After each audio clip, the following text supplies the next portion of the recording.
الحمد لله الحنان المنان الذي خلق الإنسان وعلمه البيان والصلاة والسلام على رسوله سيد الإنس والجان وعلى آله وأصحابه ذوي الخير والإحسان أما بعد فأعوذ بالله من الشيطان الرجيم بسم الله الرحمن الرحيم ألا إن أولياء الله لا خوف عليهم ولا هم يحزنون الذين آمنوا وكانوا يتقون لهم البشرى في الحياة الدنيا وفي الآخرة لا تبديل لكلمات الله ذلك هو الفوز العظيم صدق الله مولانا العظيم وبلغنا رسوله النبي الأمين المتين المختار الكريم ونحن على ذلك من الشاهدين والشاكرين والحمد لله رب العالمين۔ بارگاہ رسالت معاب صلی اللہ تعالی علیہ وسلم میں درود پاک کا ہدیہ پیش کریں۔ اللہم صلی علی سیدنا و مولانا محمد معدن الجود والکرم وآلہ واصحابہ الکرام وابنہ الکریم وبارک وسلم صلاة دائمة سرمدا ابدا۔ آج کی یہ محفل پاک سلطان الاولیاء سراج الاصفیاء شہنشاہ بغداد تاجدار ولایت شہباز لامکانی قندیل سبحانی محبوب سبحانی سیدنا عبد القادر جیلانی قدس اللہ سرہ الشریف کی بارگاہ میں خراج عقیدت کے لیے منعقد کی گئی ہے۔ اس دربار میں میں اپنی گفتگو سے پہلے ان کے عظیم عاشق جس کو دنیا سنیت فنا فی الغوث اور مجدد میت حاضرہ کے نام سے جانتی ہے، امام احمد رضا خان قادری فاضل بریلوی رضی اللہ تعالی عنہ کی جو خراج عقیدت پیش کی ہوئی منقبت ہے، اسی سے میں بارگاہ غوث میں اپنی گفتگو کا آغاز کرتا ہوں۔ اے سلطان الاولیاء، اے شہنشاہ بغداد، واہ کیا مرتبہ اے غوث ہے بالا تیرا، اونچے اونچوں کے سروں سے ہے قدم اعلیٰ تیرا۔ توجہ، اونچے اونچوں کے سروں سے ہے قدم اعلیٰ تیرا، ارے سر بھلا کیا کوئی جانے کہ ہے کیسا تیرا۔ اے غوث پاک، سر بھلا کیا کوئی جانے کہ ہے کیسا تیرا، اولیاء ملتے ہیں آنکھیں وہ ہے تلوہ تیرا۔ ہم تو ابھی تلوے کو ہی نہیں پہنچ سکے، تمہارے سر تک کون پہنچے ہیں۔ اولیاء ملتے ہیں آنکھیں وہ ہے تلوہ تیرا۔ وہ شہنشاہ بغداد اگر منبر پر کھڑے ہو کر کے اعلان کر دے قدمی ہادی علی رقبت کل ولی اللہ، میرا یہ پاؤں تمام اولیاء کی گردنوں پر ہے، تو پھر ہند کے خطے سے معین الدین اجمیری بھی یہ کہتے ہوں کہ بل علی رأسی و علی عینی، اے سلطان الاولیاء صرف آپ کا قدم گردن پر نہیں میرے سر پر بھی ہے۔ اور پھر اولیاء کاملین نے پکار کر کے دربار غوث میں یوں کہا تھا جب آپ نے اعلان کیا میرا یہ قدم اولیاء کی گردنوں پر ہے، جس کی گردن بنی منبر اولیاء، جس کا منبر بنی گردن اولیاء، اس قدم کی کرامت پہ لاکھوں سلام۔ انہوں نے جب اعلان کیا تو کیا اولیاء کاملین نے جواب میں کیا کہا تھا؟ جواب میں کیا کہا تھا؟ غوث پاک نے جب بغداد سے پکارا تو پورے مشرق و مغرب شمال و جنوب کے اولیاء نے یوں کہا تھا، یہ دل یہ جگر ہے، یہ آنکھیں یہ سر ہے۔ یہ دل یہ جگر ہے، یہ آنکھیں یہ سر ہے، جہاں چاہو رکھو قدم غوث اعظم۔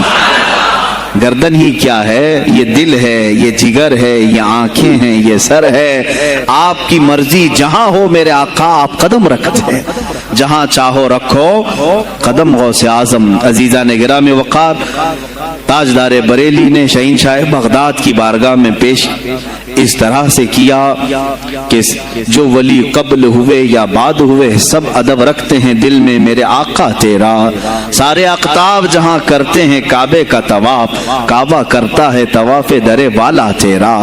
اے شہنشاہ بغداد، تیری میری قسمت کی قسم کھائیں سگانے بغداد، ہند میں رہ کے بھی دیتا رہوں پہرا تیرا۔ ہند میں رہ کے بھی دیتا رہوں پہرا تیرا۔ سرکار بغداد کی بارگاہ میں پھر استغاثہ کرتے ہوئے اعلیٰ حضرت بریلوی رحمۃ اللہ تعالی علیہ یوں عرض کرتے ہیں، اے شہین شاہ بغداد، تجھ سے در، در سے سگ، اور سگ سے ہے مجھ کو نسبت، میری گردن میں بھی ہے دور کا ڈورا تیرا۔ اس نشانی کے جو سگ ہیں نہیں مارے جاتے، جس کی گردن میں قادری پٹا ہو، جس کی نسبت سلسلہ قادریہ سے ہو گئی ہو، اس کے لیے اعلیٰ حضرت بریلوی فرماتے ہیں اس نشانی کے جو سگ ہیں، ہم کتا پاک ہیں شہنشاہ بغداد کے، اس نشانی کے جو سگ ہیں نہیں مارے جاتے، حشر تک میرے گلے میں رہے پٹا تیرا۔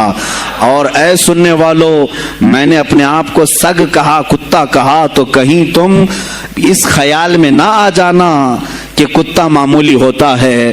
آگے اعلیٰ حضرت نے اس کا بھی سوایہ کر دیا، کیا دبے جس پہ حمایت کا ہو پنجہ تیرا، کیا دبے جس پہ حمایت کا ہو پنجہ تیرا۔ ارے شیر کو خطرے میں لاتا نہیں کتا تیرا، شیر کی تک پرواہ نہیں کرتا غوث پاک کا کتا۔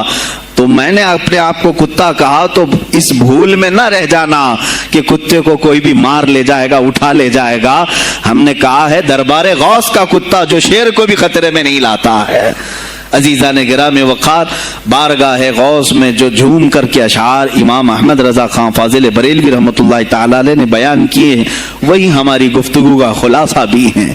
سرکار بغداد سیدنا عبد القادر جیلانی رضی اللہ تعالیٰ عنہ، یقیناً آپ کے ولی کامل ہونے پر تقریباً پوری امت کا اتفاق ہے۔ اتفاق کا مطلب صرف بریلویوں کا نہیں، دیوبندی بھی مانتے ہیں، اہل حدیث بھی مانتے ہیں، شیعہ بھی مانتے ہیں۔ غوث پاک رضی اللہ تعالیٰ عنہ کی ولایت سے ان میں سے کسی کا انکار نہیں۔ آج بھی بغداد میں جائیں، لنگر بٹ رہا ہوتا ہے، شیعہ بھی کھا رہے ہیں۔ غوث پاک رضی اللہ تعالیٰ عنہ کا لنگر آج بھی بٹ رہا ہے۔ بغداد کی وہ ایک ایسی بارگاہ ہے جہاں سنی اور شیعہ دونوں ہیں، دونوں تسلیم کرتے ہیں ان کی ولایت کو۔ اب رہے بات اہل حدیث کی یا دیوبند کی، ان کی کتابیں اٹھاؤ تو پتہ چل جائے گا کہ غوث پاک کے متعلق انہوں نے کیا کیا نہیں لکھا۔ پیر پیراں، میر میراں، شہین شاہ بغداد، بلکہ شیخ ابن تیمیہ جو ہر ولی کی تنقید کرتا تھا، ہر صوفی پر تان و تشنیع کرتا رہا، اس نے اپنی کتاب میں لکھ دیا کہ میرے پاس اتنی تواتر تک، تواتر کہتے ہیں اتنے لوگوں کا بیان کرنا کہ جن کا جھوٹ پر جمع ہونا محال ہو۔ شیخ ابن تیمیہ کہتا ہے میرے پاس اتنی تواتر سے کسی اور کی کرامتوں کا ذکر نہیں پہنچا جتنا شیخ عبد القادر جیلانی کا پہنچا ہے۔ الفضل لما شہید بھی الاعداء، فضیلت تو اس کی ہے جس کی دشمن بھی گواہی دے رہے ہوں۔ عزیزان گرامی وقار، سرکار بغداد رضی اللہ تعالیٰ عنہ کی ولایت پر تقریباً امت کا اتفاق، بعد میں آنے والے سارے مسلمان انہیں ولی مانتے ہیں۔ اور یہ اور بات ہے کہ ولایت تک سب کا اتفاق ہے، اب غوث کے مقام کے متعلق الحمدللہ ہم منفرد ہیں اس میں، اس لیے کہ ہم انہیں غوث اعظم بھی کہتے ہیں، استغاثہ بھی کرتے ہیں۔ یہ ایک الگ ٹاپک ہے جہاں شرک، بدعت اور کفر کے فتوے لگتے ہیں کہ بریلوی اللہ کو چھوڑ کر اولیاء سے مانگتے ہیں، اور یہ بیویوں سے مانگ لیں تو کوئی حرج نہیں، ہاں اپنے بچوں سے مانگ لیں تو کوئی حرج نہیں، بلکہ چپراسی اور نیتاؤں سے مانگ لیں تو کوئی حرج نہیں۔ کسی صاحب نے آ کر کے مجھ سے کہا تھا آپ غوث اعظم کیوں کہتے ہیں؟ اعظم اللہ ہوتا ہے، سب سے اعظم غوث کہیں ٹھیک ہے۔ سلفی صاحب تھے، ہم نے کہا کہ آپ کو سرکار عبد القادر جیلانی کو غوث اعظم کہنے پر اعتراض ہے، لیکن ایک چوڑا چمار ملک کا پرائم منسٹر بن جائے تو اسے وزیر اعظم کہہ دیتے ہیں، کوئی دقت نہیں آپ کو، وہاں اعظم کہتے ہیں آپ، اعظم کہنے میں آپ کو وہاں جھجک بھی نہیں آتی، اور غوث پاک کو اعظم کہنے میں آپ کو شرم آنے لگتی ہے۔ یہ اپنے اپنے نصیبے کی بات ہے، آپ کا اعظم کوئی اور ہے، ہمارا اعظم کوئی اور ہے۔ عزیزان گرامی، سرکار بغداد شہین شاہ ولایت سلطان الاولیاء سیدنا عبد القادر جیلانی رضی اللہ تعالیٰ عنہ، ماں کے پیٹ سے ہی ان کو ولایت عطا کی گئی۔ یہ وہ اولیاء میں سے ہیں جن کا پیدائشی اللہ تعالیٰ نے منتخب فرمایا ہے، بلکہ جس وقت آپ کی ولادت ہوئی یہ شعبان کا آخری دن، اور آپ کی والدہ ماجدہ کے بطن سے آپ اس عمر میں پیدا ہوئے جب عورتوں میں اولاد کی امید ختم ہو چکی ہوتی. آپ کی ماں کی عمر 60 سال کی تھی جب آپ پیدا ہوئے.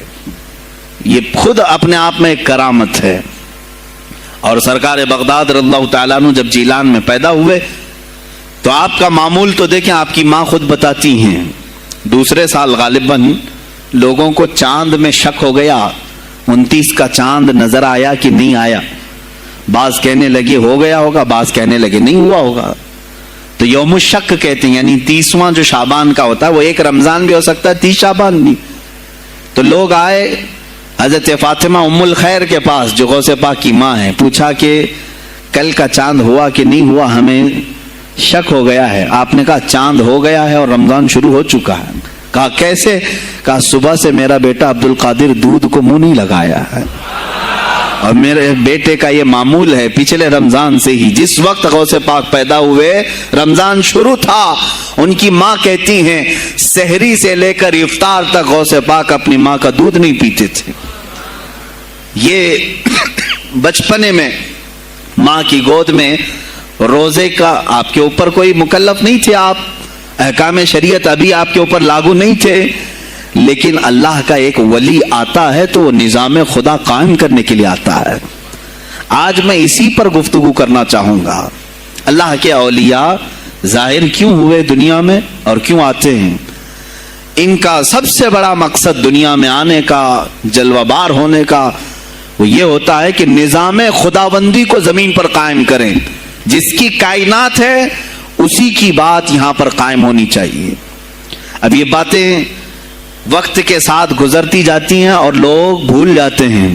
آپ سب کو پھر میں یاد دلا دوں، میرے عزیز، میں نے بھی اور آپ نے بھی اللہ سے ایک وعدہ کیا ہے.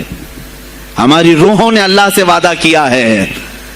جب اللہ تعالیٰ نے ہمیں پیدا بھی نہیں کیا تھا اس وقت ہماری روحوں کو بلا کر اس نے ایک وعدہ لیا، الست بربکم، کیا میں تمہارا رب نہیں ہوں؟ میں تمہارا مالک اور خالق نہیں ہوں؟ تو سب کی روحوں نے کہا تھا قالوا بلا وربنا، کیوں نہیں مولا، تو ہی تو ہمارا رب ہے. رب تعالیٰ نے فرمایا کیا تم اسی وعدے پر برقرار رہو گے دنیا میں جانے کے بعد؟ سب نے کہا تھا ہم وعدہ کرتے ہیں مولا اسی پر باقی رہیں گے. یہاں آنے کے بعد کتنے وہ لوگ ہیں جو اس کی ربوبیت کا اقرار کرتے ہوئے اس کائنات میں صرف اس کے گن گاتے ہیں. کفار و مشرکین تو وعدہ خلاف ہیں، توڑ دیے، انہوں نے اللہ کے علاوہ کسی اور کو خدا بنا لیا. لیکن تم نے اللہ اکبر تو کہا، زبان سے تو تم نے تسلیم کیا، لیکن تمہارا رہن سہن یہ بتاتا ہے کہ تمہارا مالک کوئی اور ہے. کسی اور کو راضی کرنے میں لگے ہوئے ہو، کسی اور کی دریوزہ گیری کر رہے ہو، کسی اور کی خوشامدی میں کھڑے ہوئے ہو. درباروں کے آستانوں کے دروازوں پر تمہارا کھڑا ہونا گھنٹوں پر کسی کو راضی کرنے کے لیے، یہ تمہارا عمل بتاتا ہے کہ تم نے رب اعلیٰ کو اکبر نہیں سمجھا. وعدہ تو تمہاری روحوں نے کیا تھا کہ تیرے سوا کسی کو ہم حاکم نہیں تسلیم کریں گے، حاکم اعلیٰ صرف اللہ ہے. اولیاء کاملین یہی بات یاد دلانے کے لیے آتے ہیں، پھر تمہیں یہ یاد دلانے کے لیے آتے ہیں. اور جس شان سے وہ دنیا میں آتے ہیں بچپن سے ہی ان کے حالات ایسے ہوتے ہیں کہ شریعت طاہرہ کی پابندی ان کے ہر قول و عمل میں نظر آتی ہے، ہر قول و عمل میں. اس لیے کہ ہم جس کی زمین پر ہیں اور جس کی آسمان کے نیچے ہیں، بات ہوگی تو صرف اسی کی ہوگی، بات ہوگی تو صرف اسی کی ہوگی. مجھے ایک بات یاد آتی ہے، سرکار مفتی اعظم ہند رحمۃ اللہ تعالی علیہ، آپ کے سامنے کوئی صاحب تقریر کر رہے تھے، یہ زمین سب کی ہے، ان کی بھی ہے، ان کی بھی ہے، ان کی بھی ہے. آپ نے کہا چپ رہو، زمین اللہ کی ہے اور صرف اللہ کا نام ہو. یہ سب کی ہمت نہیں بولنے کی. زمین اللہ کی ہے اور اللہ ہی کا یہاں پر اللہ ہی کی بولی بولی جائے، اسی کے لیے زیب دیتا ہے. جس کے گھر میں رہ رہے ہو اسی کی بات کرو. عزیزان گرامی وقار، سرکار بغداد، ان کی کرامات اپنی جگہ پر، لیکن ان کی زندگی کے کچھ اہم گوشے میں لے کر آج حاضر ہوں. آج ہمارے حالات کے اعتبار سے بھی ضرورت ہے اس کی. جب آپ پروان چڑھتے رہے اپنی ماں کی گود میں، بہت جلدی آپ کے والد گرامی کا انتقال ہو گیا. آپ سے خود پوچھا گیا تھا غوث پاک سے آپ کی جوانی میں، یا جب آپ کا شہرہ بغداد میں بہت ہو گیا تب پوچھا گیا تھا آپ کو اپنے ولی ہونے کا احساس کب ہوا؟ غوث پاک سے ہی پوچھا گیا تھا آپ کو کب پتا چلا اللہ نے آپ کو ولایت کا یہ مقام عطا کیا؟ آپ فرماتے ہیں جب میں 10 سال کا تھا، مدرسے جاتا تھا تو غیب سے ایک آواز آتی تھی، افصحوا فی المجالس لولی اللہ، غیب سے آواز آتی تھی اے لوگوں مجلس میں جگہ چھوڑ دو، اللہ کا ولی آ رہا ہے۔ یہ آواز صرف میں نہیں، میرے استاد بھی سنتے، وہاں بیٹھے شاگرد بھی سنتے، اور سب کھڑے ہوتے تھے، جگہ دیتے تھے۔ غوث پاک فرماتے ہیں جب ہر بار مجھے یہ آواز آنے لگی تب مجھے احساس ہوا کہ اللہ تعالیٰ نے مجھے ولایت کا تاج پہنایا ہے۔ پھر آپ کو لہو و لعب میں، کھیل کود میں نہیں رکھا گیا۔ فرماتے ہیں ایک بار میں صرف ایک گائے کی پونچھ پکڑنے کی کوشش کر رہا تھا، گائے پلٹ گئی، فصیح عربی میں کہنے لگی الہذا خلقت ام بہذا امرت یا عبد القادر، اے عبد القادر کیا تجھے اسی کام کے لیے پیدا کیا گیا، یا تجھے اللہ نے اس کام کا حکم دیا کہ میری پونچھ پکڑے؟ غوث پاک فرماتے ہیں میں چونک گیا کہ ایک جانور مجھ سے عربی میں بات کر رہا ہے۔ اور اس کے بعد وہ گائے خود کہنے لگی اے عبد القادر تجھے اللہ نے اپنی مخلوق کے لیے بنایا ہے، اپنے بندوں کو راہ راست پر لانے کے لیے۔ غوث پاک فرماتے ہیں اس کے بعد زندگی میں کبھی کھیل کود کی خواہش بھی نہیں آئی، کھیل کود کی خواہش بھی نہیں آئی، کبھی تصور بھی نہیں کیا۔ اور جب آپ جیلان سے نکل کر بغداد آئے، بغداد کے جو حالات تھے وہ آپ نے بہت قریب سے مشاہدہ کیا۔ میرے عزیزو آج کے جو حالات ہیں نا، آج کے جو حالات میں نے پڑھا اس سے بھی زیادہ ڈینجر حالات اس زمانے کے تھے۔ آج لوگ حالات کی شکایت کرتے ہیں، بہت سارے علماء مولانا ہم سے یہ کہتے ہیں حالات اب صحیح نہیں ہیں، ویسے نہیں ہے پہلے۔ میں تمہیں غوث پاک کے حالات بتاتا ہوں، اس وقت سیاسی حالات کیا تھے۔ اس وقت سیاسی حالات اتنے خطرناک ہو چکے تھے، بغداد میں شیعوں نے اپنا گڑھ جمایا تھا، یہاں تک کہ ہر عالم پر، ہر واعظ پر، ہر امام مسجد پر پابندی تھی، سیدنا ابو بکر صدیق اور حضرت عمر کا کوئی نام نہیں لے سکتا تھا، کوڑے مارے جاتے تھے۔ شیخین کا اگر کسی نے نام لے لیا کسی عالم نے، کوڑے مارے جاتے تھے۔ خلیفہ واثق باللہ تک یہ تاریخ چلی بغداد میں، اور سلطنتیں ٹوٹ چکی تھی، سیاسی حالات اس قدر خراب ہو چکے تھے، چھوٹی چھوٹی ٹکڑیوں میں بٹ چکے تھے مسلمان۔ مصر کی طرف دیکھیں تو فاطمی حکومت قائم ہو گئی تھی، وہ اپنے آپ کو فاطمی کہہ رہے تھے۔ بغداد میں عباسی خاندان حکومت کر رہا تھا، اور وہ بھی سمٹ کر کے صرف بغداد کے اطراف رہ گئی بس۔ پھر ترکی کی طرف دیکھیں تو سلجوکی خاندان تھا، ایک ایک ٹکڑا حکومت کر رہا تھا، اور یہی آپس میں دست بگریباں تھے، ایک دوسرے سے لڑ رہے تھے۔ اور پھر پلس اس پر ایسا کہ بازنطینی جو عیسائی تھے، صلیبی تھے، ان سلطنتوں کو آپس میں لڑا کر کے اس قدر شدت پیدا کر چکے تھے کہ بغداد والا مصر نہیں جا سکے، مصر والا ترکی نہ آ سکے۔ پھر ادھر بخارا، سمرقند، نیشاپور، یہ جو رشیا میں ہیں آج، ازبکستان وغیرہ میں، یہاں الگ ایک سلطنت قائم تھی، اور ہند میں الگ کفرستان تھا۔ سب جگہ الگ الگ حالات تھے، اور مسلمانوں کے لیے اس زمانے میں ایسے حالات ہو گئے جیسے لاک ڈاؤن ابھی کا سیم۔ میں آپ کو بتا دوں سچویشن، لاک ڈاؤن میں کیا ہوا تھا معلوم ہے؟ یہ ہمارے طلبہ دیکھیں 8 مہینے سے بیٹھے ہوئے ہیں، مدارس میں نہیں گئے، حفظ قرآن کر رہے تھے، عالم دین بن رہے تھے، مدرسے بند ہیں نا، گھروں میں بیٹھے کچھ تو آوارہ گردی کر رہے ہیں۔ اسی طرح کالج کے بچے بھی، اسکول کے بچے بھی، سب چھوٹے ہوئے ہیں لاک ڈاؤن کی وجہ سے۔ سیم یہی سچویشن اس زمانے میں ہوئی۔ بغداد علمی مرکز تھا، کوفہ اور بصرہ علم کے مرکز تھے، آپسی رنجشوں کی وجہ سے بادشاہوں کی طلبہ ایک جگہ سے دوسری جگہ کا سفر نہیں کر سکتے تھے، بغداد کے سارے مدرسے بند پڑے ہوئے تھے، کیونکہ طلبہ آ نہیں سکتے۔ کہاں سے آئے تم؟ مصر سے آئے، واپس جاؤ، اس سلطنت میں کیا کر رہے ہو؟ اس طرح کی سختیاں، یہاں تک کہ یہی زمانہ ہے جب حسن بن صباح نام کا ایک ایسا منافق جس نے اس زمانے کے بادشاہوں کو خرید لیا اور کچھ لوگوں کو نشے کا خوگر بنایا. حشیشین وغیرہ آپ نے سنا ہوگا, صلاح الدین ایوبی کا زمانہ ہے یہ. غوث پاک سے صرف 4 سال بعد صلاح الدین ایوبی آئے, صرف 4 سال بعد. اس زمانے میں حسن بن صباح نے ہزاروں نوجوانوں کو نشے کا عادی بنا دیا تھا, ہزاروں نوجوان. اور کیسا نشہ, کوکین, افیون وغیرہ سب تو لے کر کے تو لوگ ہوش میں آ جاتے ہیں. وہ ایسا تھا کہ اس نے جو نشہ دکھایا تھا, ایک چھوٹے سے کمرے میں ان کو رکھتا اور انہیں بتاتا کہ یہ درخت ہیں, یہ نہر ہے, یہ محل ہے, یہ حور ہے, تو اسے وہ جنت ہی سمجھتے تھے. اور پھر اس کمرے سے باہر نکالتا اس کو, تڑپ کے آدمی مر جاتا کہ مجھے میری جنت میں واپس کرو.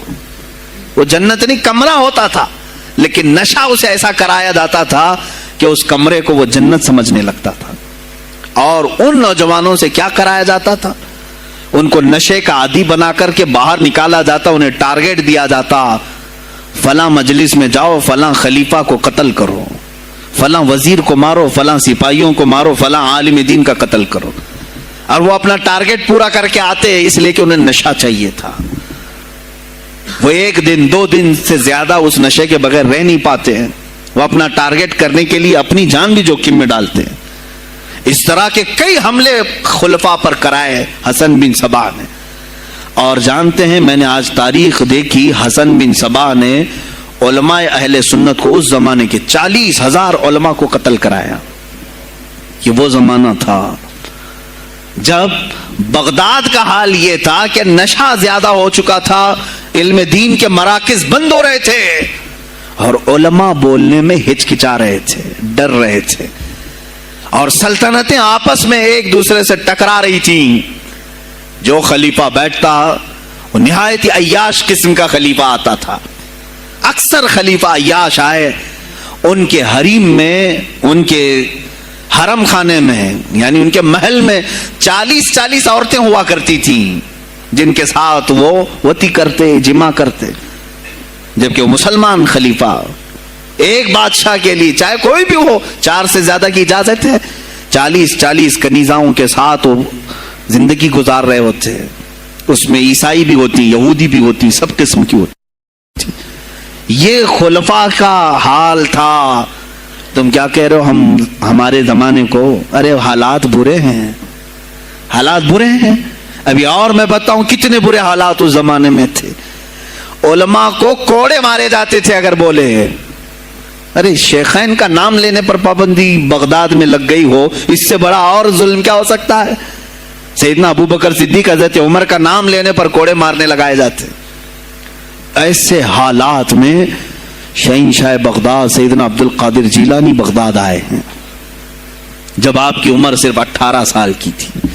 18 سال کی جوانی میں آپ نے ملاحظہ کیا, حالات کو دیکھا, تعلیم حاصل کی بڑے بڑے اساتذہ سے. آپ کے اساتذہ فقہ میں الگ ہیں, حدیث میں الگ ہیں, تفسیر میں الگ ہیں, علم کلام میں, کئی علوم و فنون پہ آپ نے مہارت حاصل کی. اس کے بعد حالات دیکھ کر کے آپ نے کیا کہا, یہ اب یہاں سے میں ہر ایک عالم دین کے لیے بشمول من میرے لیے نصیحت سمجھتا ہوں. غور سے سن لیں. غوث پاک رضی اللہ تعالیٰ عنہ کی زندگی میں ایک موڑ ایسا آیا, اور شاید میں نے بھی کبھی کئی مرتبہ اس طرح سوچا ہے, میں کمپیئر نہیں کر رہا ہوں, لیکن سنیں, حالات کو دیکھ کر کے غوث پاک نے جنگل کا رخ اختیار کر لیا. کیا لینا دینا ہے اس دنیا سے؟ اور آپ خود فرماتے ہیں کہ میرے دل میں یہ ارادہ تھا, نہ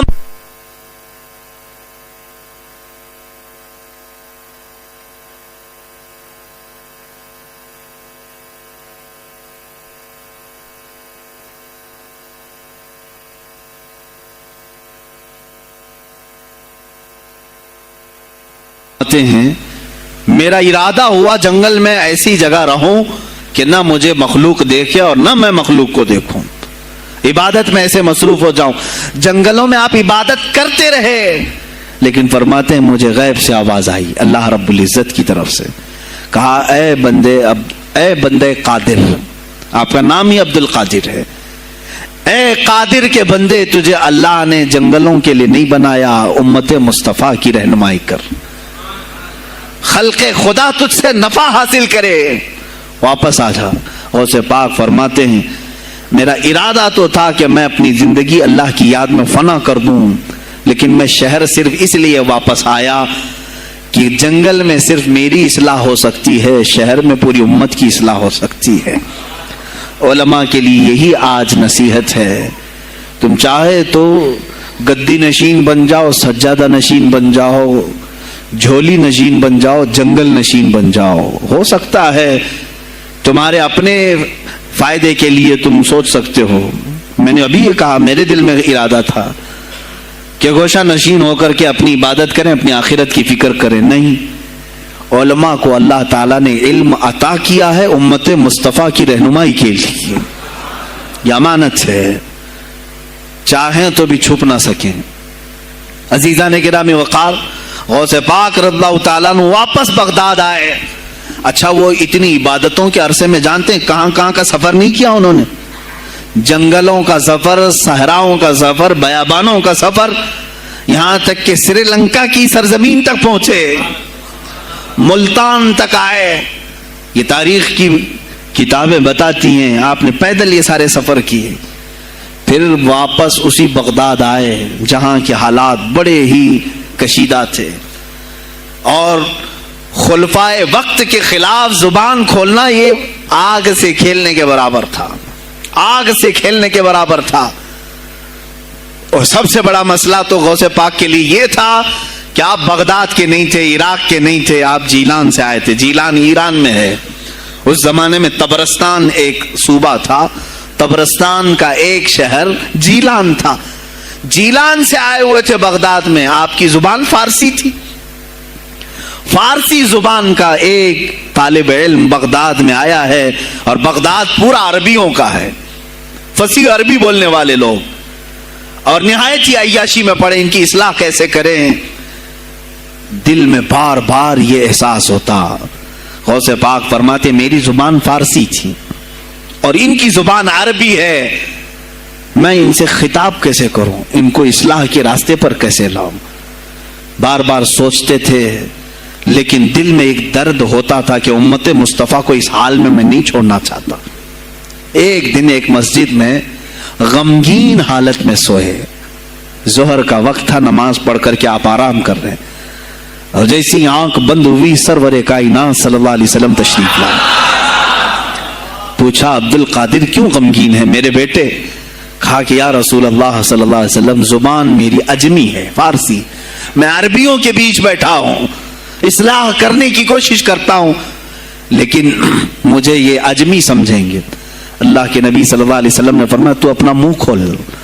آپ نے منہ کھولا، حضور پاک نے اپنا لعاب پاک ڈالا، دوسری بار ڈالا، تیسری بار ڈالا، چوتھی بار ڈالا، پانچویں، چھٹی، 7 مرتبہ حضور پاک نے اپنا لعاب پاک دیا اور کہا عبد القادر اب اٹھ اور بیان کرو۔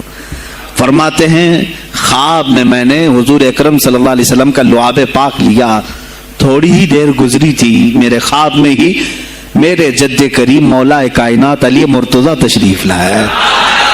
کہا پھر وہی سوال کیا عبد القادر کیوں نہیں بیان کرتے؟ کہا میں فارسی النسل، فارسی ہوں اور عربیوں کے بیچ میں ہوں۔ انہوں نے کہا تو اپنا منہ کھول۔ باب العلم، باب مدینۃ العلم، علی کرم اللہ وجہہ الکریم اپنا لعاب پاک ڈالتے ہیں، 1 بار، 2 بار، 3 بار، 4 بار، 5 بار، 6 بار، بس کیا۔ غوث پاک نے کہا نانا جان نے مجھے 7 مرتبہ پلایا، آپ نے 6 مرتبہ۔ علی کرم اللہ وجہ الکریم فرماتے ہیں میں برابری تو نہیں کر سکتا، وہ رسول کائنات ہیں۔